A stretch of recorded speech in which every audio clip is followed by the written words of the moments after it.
On February 25th, 2005, when I found out my father was arrested, this place became not my home, and no one ever slept in my house again. He calls himself the BTK Strangler and promises to kill again. BTK's brutal crimes shocked Wichita. The most infamous unsolved serial killing spree in Wichita history. BTK stood for bind, torture, kill, and that was his MO. 3 letters which can touch off memories for anyone who lived in Wichita during the 1970s. BTK emerged in 1974. When BTK came forward, everybody's life changed. He would see a woman walking and he would say, "She's next." One minute, you had a loving father. The next minute, he's a serial killer. I mean, come on. The child of a serial killer actually talking about it? That's something you almost never hear. Carrie Rawson was 26 years old on the day she learned her father was the cold-blooded killer known as BTK, the man responsible for killing 10 people and terrorizing Wichita, Kansas for decades. What do you remember about that day? And there's a knock on my door, and he said he was the FBI. And then he says, "Your dad has been arrested as BTK." And I was like, I think I'm gonna pass out. Wichita was a wonderful city back in the 1970s. Just a nice Midwestern city where people could raise their family without any fear. Never in a million years did Wichitans think that a serial killer would come from here. My dad and my mom met in the fall of 1970. He had just got back from the Air Force. They started dating. They got married 9 months later in May of '71. While Rader appeared to be just a happily married man, his monstrous behavior would emerge one winter night. This whole odyssey starts on January 15th of 1974, the home of Joseph Otero and his wife. He says now that he spotted Mrs. Otero and one of her daughters when he was driving my mom to work and then stalked their family. He went to the house one day and cut the phone line, then killed both parents along with their 2 youngest children. When the older children came back from school, they discovered their parents. I ran down the hall, went in their bedroom, and saw my mother on the bed, my father on the floor. My heart just got ripped out of my chest. My life changed instantly. 11-year-old Josephine Otero will be bound with rope, and she's hanging just off the floor. Leaves his DNA at the scene and leaves. Police did pick up 3 men for the Otero murders, which angered Rader. Killers like Dennis Rader, they're called power control killers. And they love the power, they love the control, and they want the attention. What's a natural way to get attention without identifying yourself is to interact, call the media. Rader calling the local newspaper, claiming to be BTK, and directing them to proof. This guy tells him to look in the city library, tells him a very specific place, goes to the engineering section, in fact tells him the shelf and the book to look for. The police go, find the book, and there is a letter that describes the Otero murders in detail. In the letter, he suggests the moniker BTK, which would stand for bind, torture, kill. In 1975, Rader became a father, and by day led the life of a normal family man with a job at a security company. But from 1974 to 1977, he will kill 3 more women. A college student named Catherine Bright, a mother of 3 named Shirley Vian, and a 25-year-old named Nancy Fox. He called in the murder of Nancy Fox.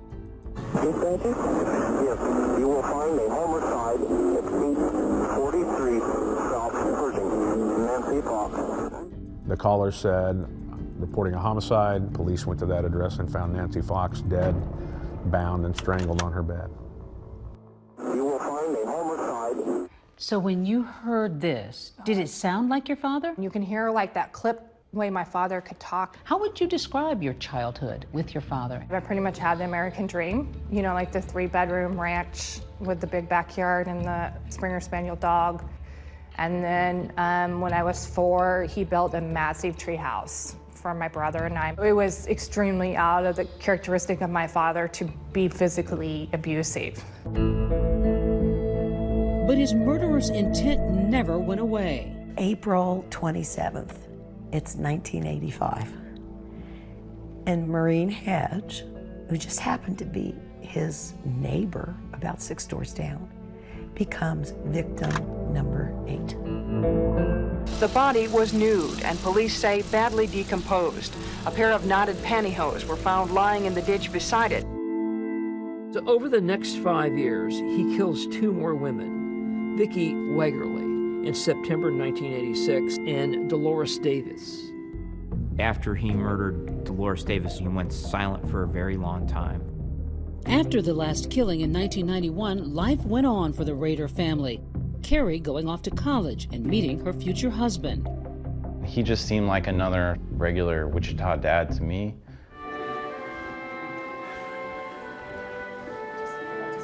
And then in 2003, my dad walked me down the aisle at our wedding. In 2004, a local paper writes an article about the 30th anniversary of the first BTK killings. And we included in there that nobody remembered him, which invoked his ire. This morning, we have more information on the letter sent to the Wichita Eagle by the BTK killer. BTK started sending packages with mementos from his crimes. One of those boxes contained a floppy disk.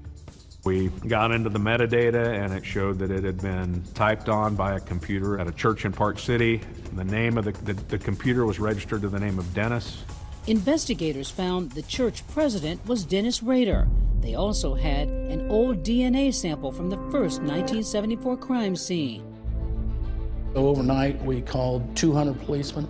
We had helicopters. We had resources we had a tank. We pull him over, and before he can hardly get in park, we're yanking him out of the car. We put him down, and he looked at the detective that had handcuffed him and said, "Would you let my wife know I won't be home for lunch? I assume you know where I live." And I got chills. BTK is arrested. Police say this man, 59-year-old Dennis Rader, is the BTK strangler. And you were still at that point convinced that they had the wrong man? I think reality was starting to creep in, and I felt my stomach just twist, realizing it could be true. His confession recorded during police interrogation. Yes, you guys know. What else can I say? Say who you are. BTK. You're BTK. It took a while for Dennis Rader to start talking, but once he did, he told police more than they bargained for.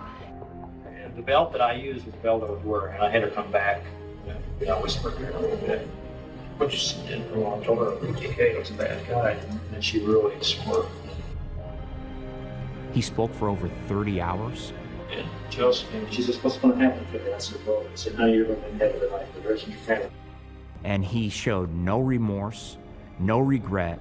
The only regret he showed during this was that there weren't more victims. He told us that we would discover what he termed his mother lode. There were journals and drawings. He had materials that he collected from each of his victims, clothing, car keys. He had compartments everywhere. He had false bottoms in a closet, he had stuff in a crawl space, he had stuff in a treehouse he had made for his kids.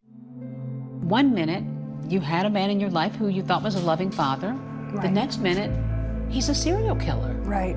I had to learn how to grieve the loss of somebody I loved very much that no one else loved anymore.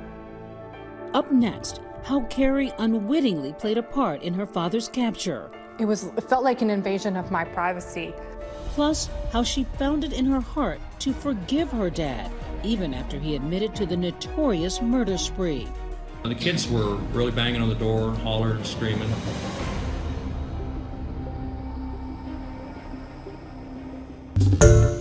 Hi everyone, George Stephanopoulos here. Thanks for checking out the ABC News YouTube channel. If you'd like to get more videos, show highlights, and watch live event coverage, click on the right over here to subscribe to our channel, and don't forget to download the ABC News app for breaking news alerts. Thanks for watching.